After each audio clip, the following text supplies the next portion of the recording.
they all gone? Now that our lords have left us to wipe their behinds, it is time that us the ladies spoke our minds. Oh, my Lord Joshua, fairest of them all, when I first met him, I knew I would fall. I fell for his beauty, so handsome is he. But as I got to know him, I found he thinks he's more beautiful than me. And not only that, but he's more feminine, too. The hours he spends not wearing tights, well, that's only a few. He prances around the castle, in all day, and he'd always wear a bunad if he were to have it his way. Despite that, he claims to be best dressed of the time, and if he were to wear a bad outfit, he'd be committing a crime. Not only that, but he is a smart aleck, too. And just like a fly, you'll want him to shoo. But I suppose he's all right, and I'll give him a chance. But when it comes to our relationship, I wear the pants.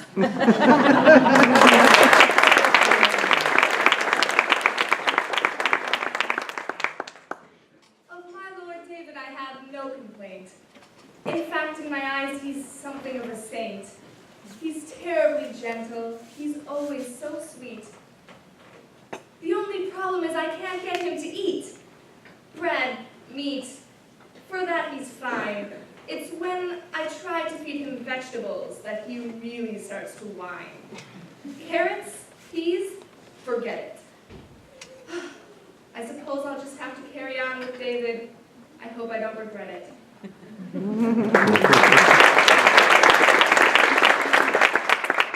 I love my Lord Thomas. He's my Prince Charming, I guess. In fact, he's kind of like the male version of me, and maybe even slightly better dressed. On the day of our engagement, he got down on one knee, took my hand in his and said, "Who are we kidding? You'll never find anyone more fabulous than me." See, when it comes to the spotlight, Thomas doesn't like to share. He's always striking a pose or smoothing his hair. Down the castle halls, "Hello, beautiful," and "My, you look ravishing, I hear," and I turn to find him gazing into a mirror. So how do I deal with my lord being a bigger diva than I? When I'm seeking attention, I simply seek another guy.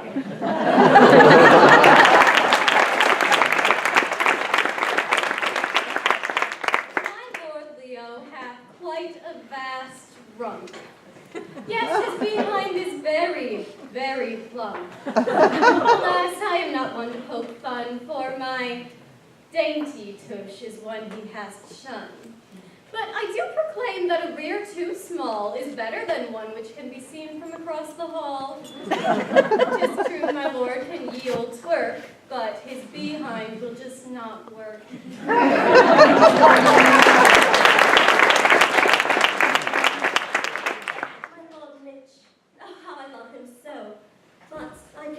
For 3 months his name I did not know. Yes, it's such a shame that for most of our marriage I did not know my husband's proper name. Should I call him Will, or should I call him Mitch? Dear God, trying to figure that out was such a hassle. Anyway, I guess the moral of the story is that in order to be a good wife, you must first know the name of the man with whom you'll spend the rest of your life.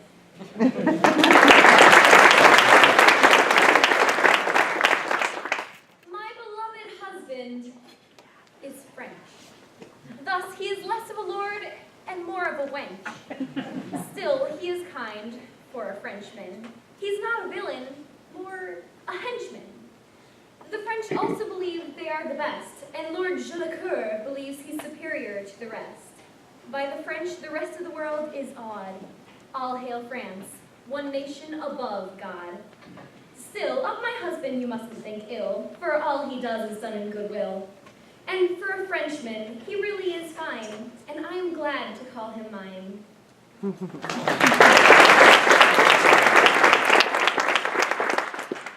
What can I begin to say about my Lord Jack? Well, there are many qualities that he lacks. Our dismal relationship is rather rocky, due to the fact that he is oh so cocky. He struts around the castle like he's out on a date. I don't know why he thinks so highly of himself. He's really not that great. He's loud, he's obnoxious, and much shorter than regular men. All he wants to do is talk about his feelings. So I'm afraid he's the one with the estrogen. But I do love my Lord Jack, even though he insists I call him the King of Romance. But you see, this title troubles me, for there are many things that he could enhance. Lord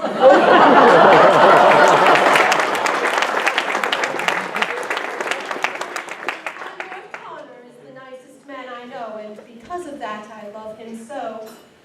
But my lord, you see, has a lot of hair. Not just on his head, but everywhere.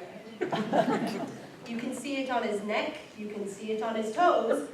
I have been lucky enough to see hair up my lord's nose. Now, some of you, my ladies, may find me rather lucky, but I believe I have been married to a monkey. Living with our lords, of course, is like living in a jail. So, when they come black, please bring more wassail!